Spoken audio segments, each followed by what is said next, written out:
Hi, David Ellenstein here, Artistic Director of North Coast Repertory Theater. Thank you for tuning in today to our theater conversations. If you haven't done so already, please consider subscribing to our YouTube channel. That would help us out a lot. Thank you.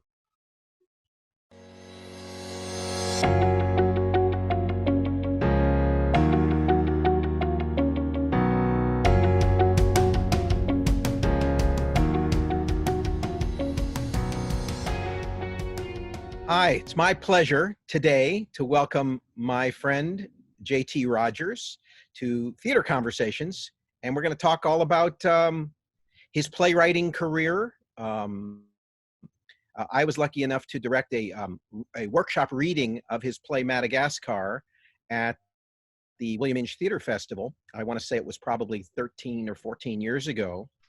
Wow. Where my brother, what was that the year? I think so, probably. Yeah. Yeah, it was 13 years ago. You're right. 13 years ago, right. My brother Peter was the artistic director there, and JT was the New Voices winner. They gave an award called New Voices in the American Theater, and JT was the recipient that year. And I went out and directed a workshop reading of his play Madagascar, which is a three-character amazing drama. It takes place in a hotel room in Italy, right? In Rome, yeah. Right. And it was so good that I actually put the play into my season the next year, and we produced it at North Coast Rep. Some of you may have seen it. And JT actually came out for the opening and was there for a couple days with us. And we've stayed in contact over the years. And he's done a few things since then.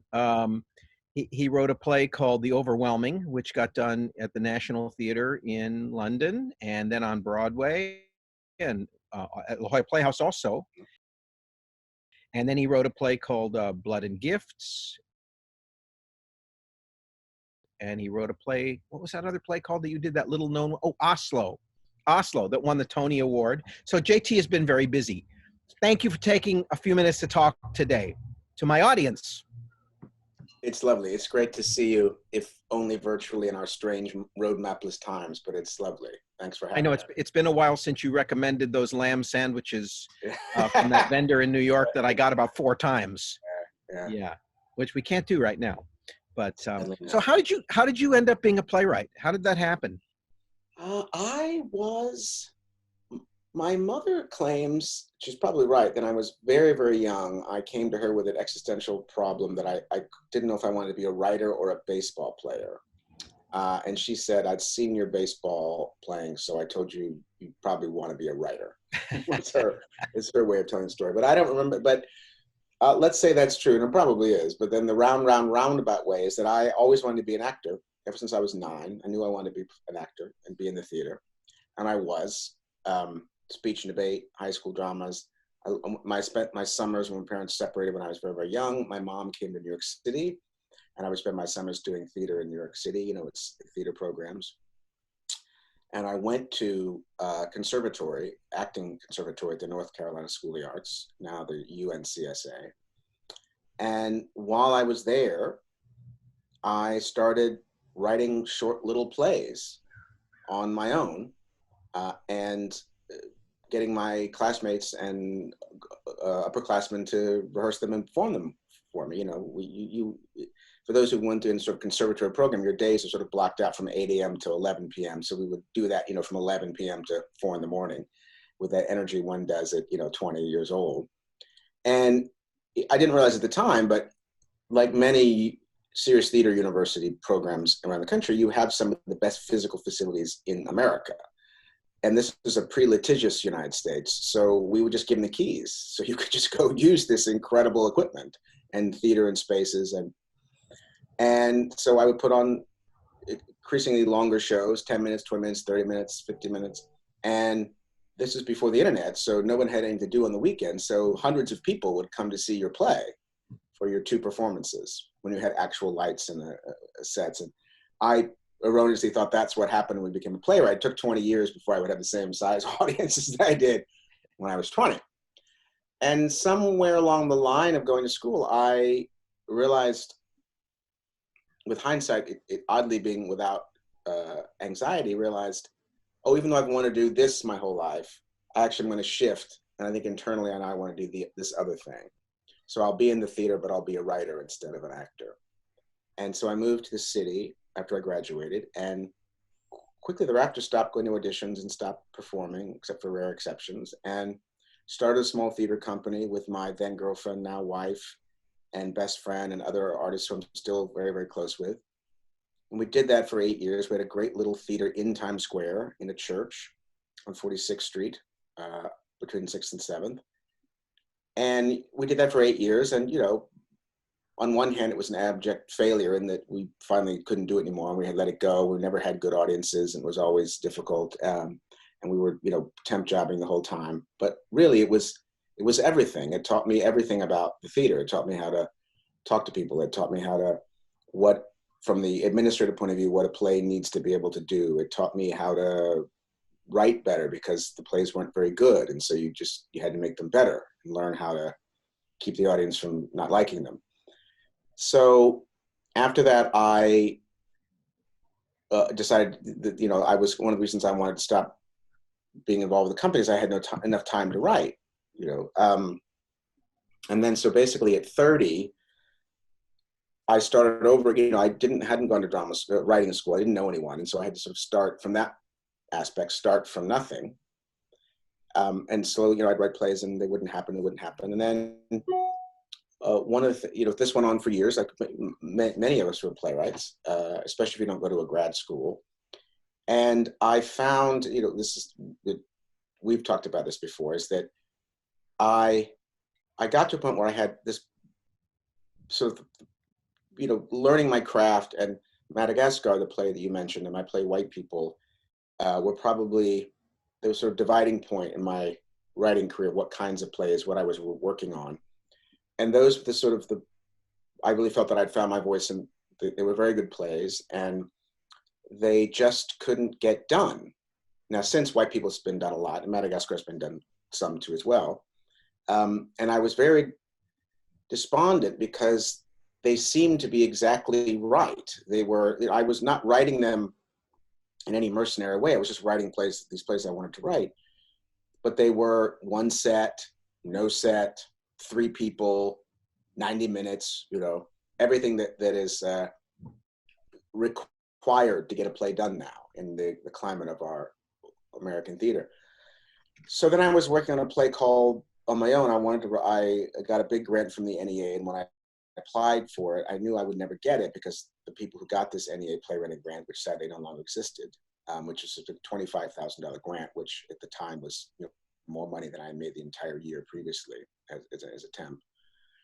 I looked at who'd won over the years, and well, it's impossible. I'm never going to win this. So I got to really sound impressive if I'm going to try. So I had this idea in the back of my mind for years about a play set against the Rwandan genocide, not knowing how to do it, being nervous, sort of scared by the ambition of it, which always makes me end up wanting to do something if it makes me nervous artistically.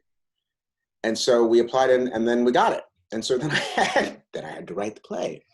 And so I wrote this huge play that I was workshopping on my own, and then at the Playpen Development Conference in Philly, which has been my home for development plays for over 10 years.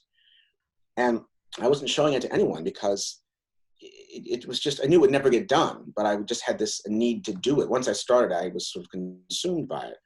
And finally, we did a workshop in Philly, and it went very well. And my agent called up, who's my one and only agent, John Bazzetti, ever. And he said, "You got to give me the play." I said, "No, it's really not even worth doing.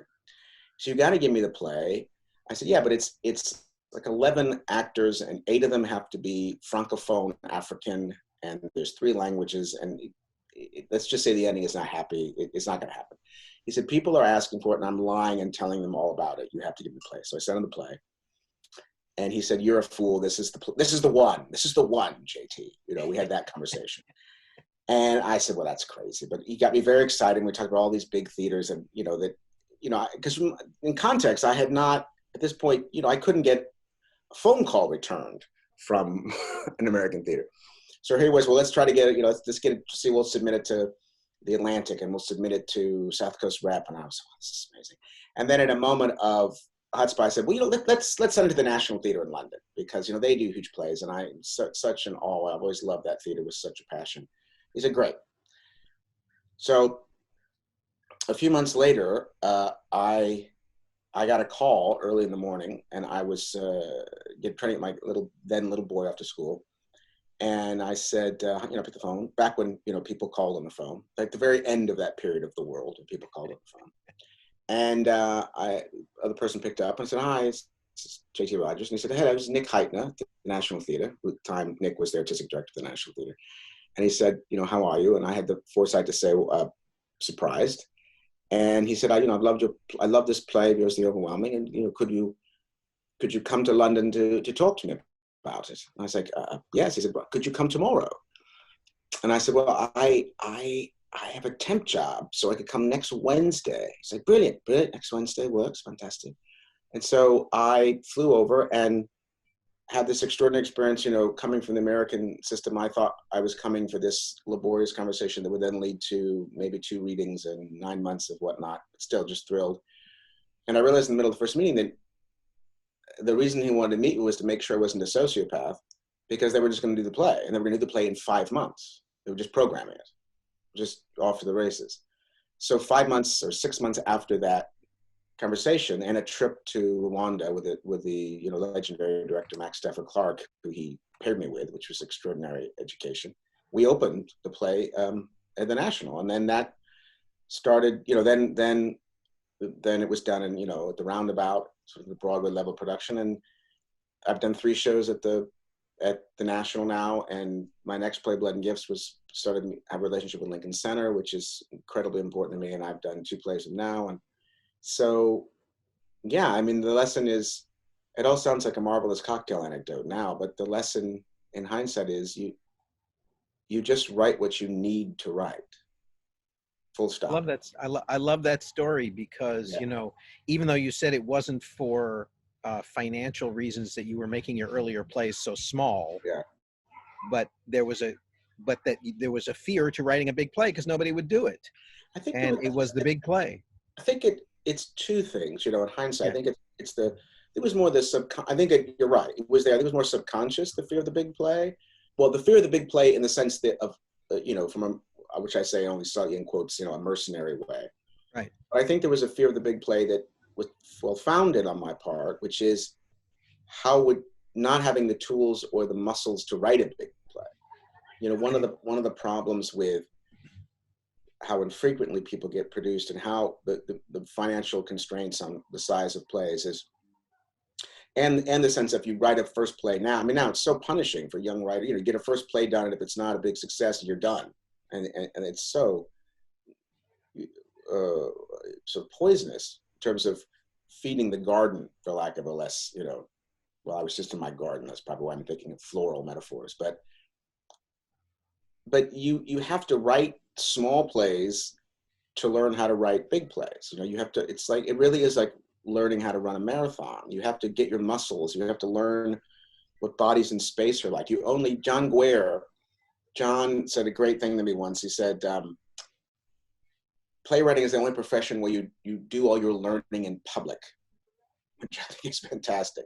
Even today, even me, oh heavens, but I've been doing this for years and years and had many, many plays of great success. And every time I sit with live actors and read something, be it the first performance before a matinee audience, or the first reading around the table, or even a workshop of unfinished pages, you have to hear it and see it and smell it.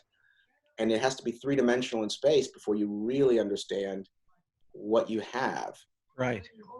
So JT, you've been certainly in your earlier plays, but continuing into your later plays, always been attracted to controversial social issues to write your plays about. Is that a fair characterization? I would move the dial slightly off that, in that I would say that I find myself writing plays plays that are set against big historical or political events. I had a because I've been called a political playwright for years, and I didn't like that because I felt like that's such a pejorative in our culture. In England, in the United States, I'm considered this, one of America's political playwrights. In the UK, I'm just a playwright. Which is interesting about what kind of stories get told. But I am more English in my interest, in that there, the default position is to write what I call a public play, and in the States, the default position is to write what I call a private play. Both produce terrific and dreadful work. It's just a different approach as a viewer or an audience member or a writer. So I think I'm more the public.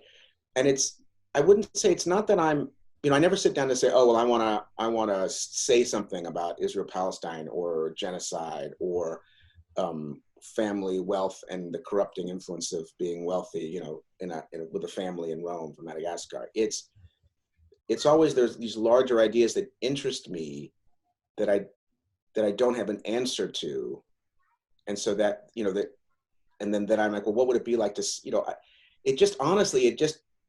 as I've realized over the years, it just makes more sense to me, because what are you trying to do? Anytime you're trying to tell a story on stage, you're trying to tell the largest, most emotionally expansive, dynamic, surprising story. So if you can find events that your story's taking place that are literally or figuratively life and death, it's just going to make up for more bang up night out on the town. Yeah, yeah. And that's, there's a marvelous essay by Philip Ridley, the British playwright, called "Don't Be Boring." And his one and only rule as a playwright is don't be boring, which I think we could, we should all have three things over our writing desks as playwrights. We should have Philip's "Don't Be Boring." we should have Steve Sondheim's, which he puts up on the mirror when you're in a hotel, whenever he's out of town doing a show. What's the story? Right. And then and this one I had over my desk when I was working on Oslo, which is, of all people, Brecht. And it was his admonishment or advice to himself when he would write over his desk was simpler with more laughter. There we go. There we go. I thought, you put those all in a blender and you're doing pretty well. So you've had a lot of success. It's been going, your playwriting career has done extremely well. When you step away from it a little bit and you think about it, is there one or two experiences, and they could have been successful plays or not as successful plays, that make you go, this is really what it's about and why I do it? People that you've affected, or the way a play has changed something, or even simpler than that. Is there one or two things that have happened where you go, that's why I do this? Many, so many. So, in a wonderful way. I've had so many of the experiences, both positive and negative. Sometimes, sadly, you learn more from the debacles than it's the Aeschylus line, drip by drip, we learn by suffering, I think is one translation of it. And I would say, putting aside the old saw, which is true, that every time you learn something new, etc., and it is really true. And that's one of the things I love about playwriting, is you're always learning something new. Your last play doesn't matter in that regard. You've got to relearn something or learn something afresh each time, and it keeps you sort of engaged in the world.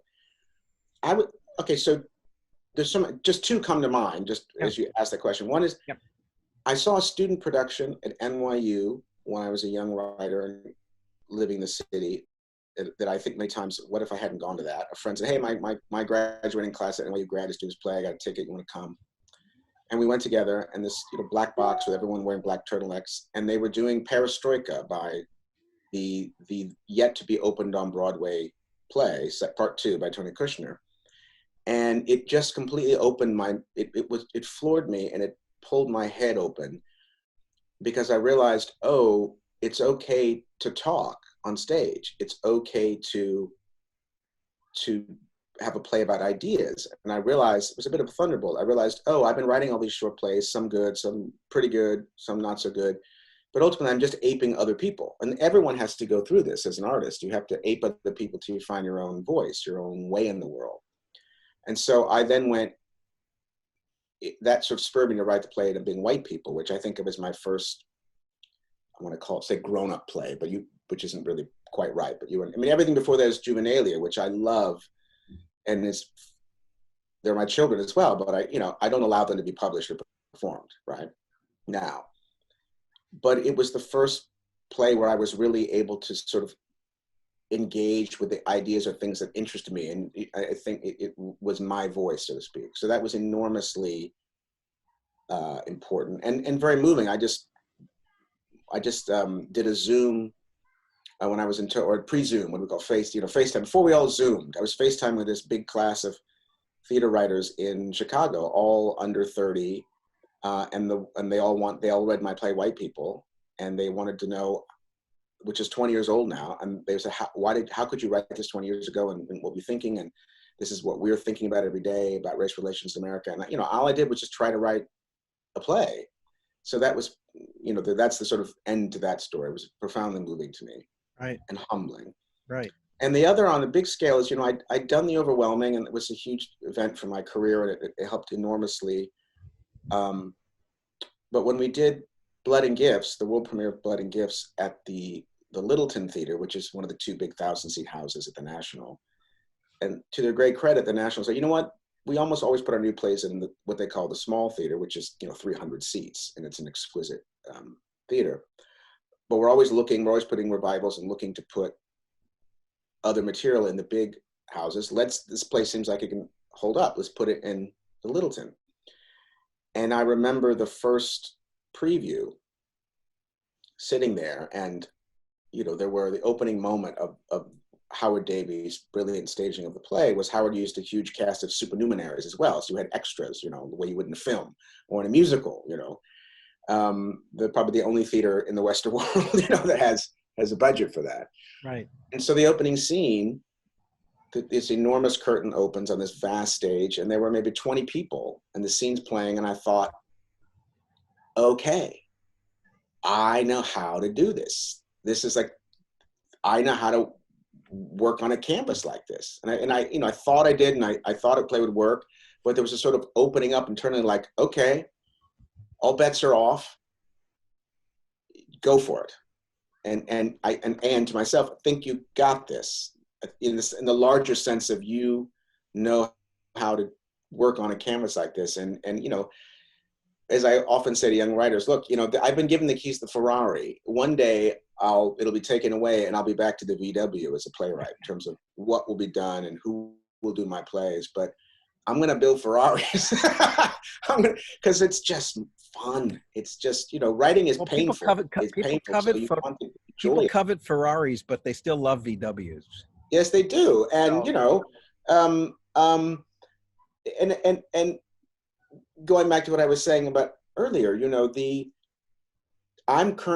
I'm writing this is terrible. Like I don't even know anything about cars. I'm not sure why I'm using car for it, but I'm gonna ride this metaphor. I'm gonna ride it into the sunset. I'm building and driving Ferraris right now, not because I have it's fetishistic or that it's so look at me, I'm in a fancy red car from Italy. It's the deep satisfaction of building something so complicated with such a big engine that can go so swiftly. Right. And there'll probably be a time, I remember there's a wonderful passage in one of the biographies of Tennessee Williams when he was getting a lot of guff, to put it mildly, for all his latter plays. And he said, I wrote all my symphonies, now I just want to make chamber pieces. And I thought that's a beautiful way of putting it. I'm sure I'll want to make chamber pieces sometime too, but I feel like I'm still learning how to use these muscles, and it's exciting to learn that. So you told me a little bit before we started recording this about what you're doing now, and maybe you could talk a little bit about that. But has that confidence in painting on that big canvas helped you to be able to do what you're doing now?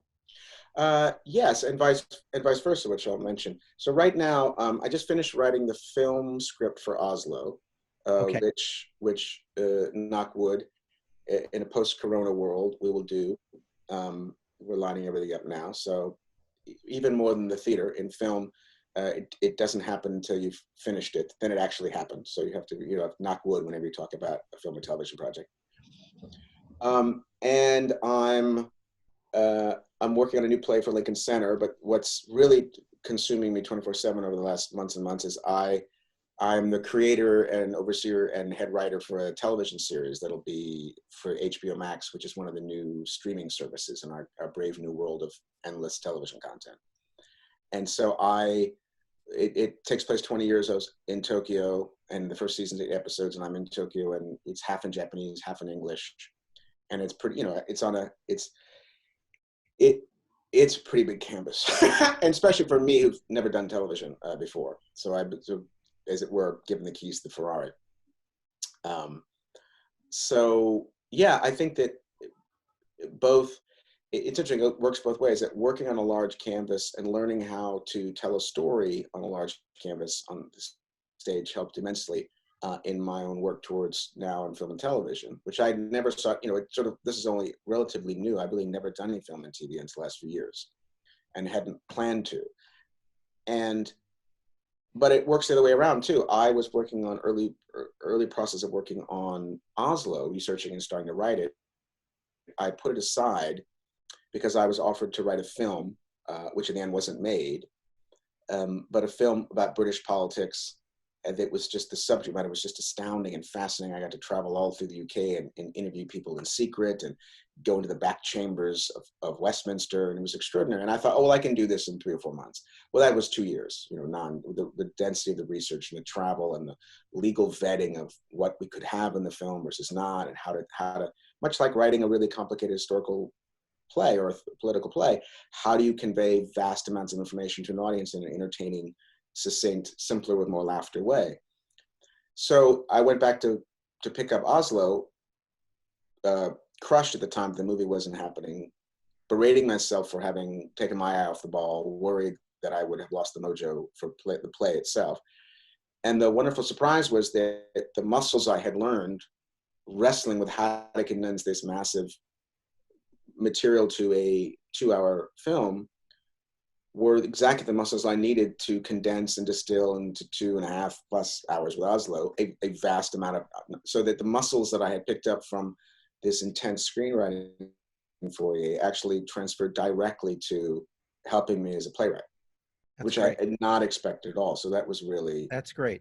You don't have to, but can you divulge anything about the play you're writing for Lincoln Center? It's, all I'll say is it's surprisingly large and historical, and about something that people don't know a lot about, but it's fascinating, and American power and all things that interest me. And I'm not going to go into more, just because we had to write a lot of grants to raise money because it's a huge project, and it's always different when you have to sell your show before you've written it, and then you want to pretend that nobody knows, and that no one knows it, because you just want to sort of sit with it and do it. Enough said. We'll look forward to seeing it when it happens.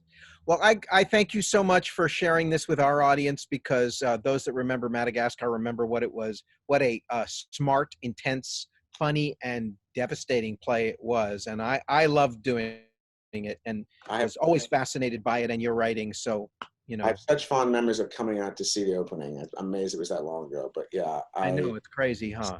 This was lovely, and I salute you and the theater, and I say, if I may, before we go, to your audience, thank you for supporting this marvelous theater, because it is our fibrous artistic connective tissue, theaters like this, and we need them. I need them, not just as a writer, but as citizen. And so thank you for your support.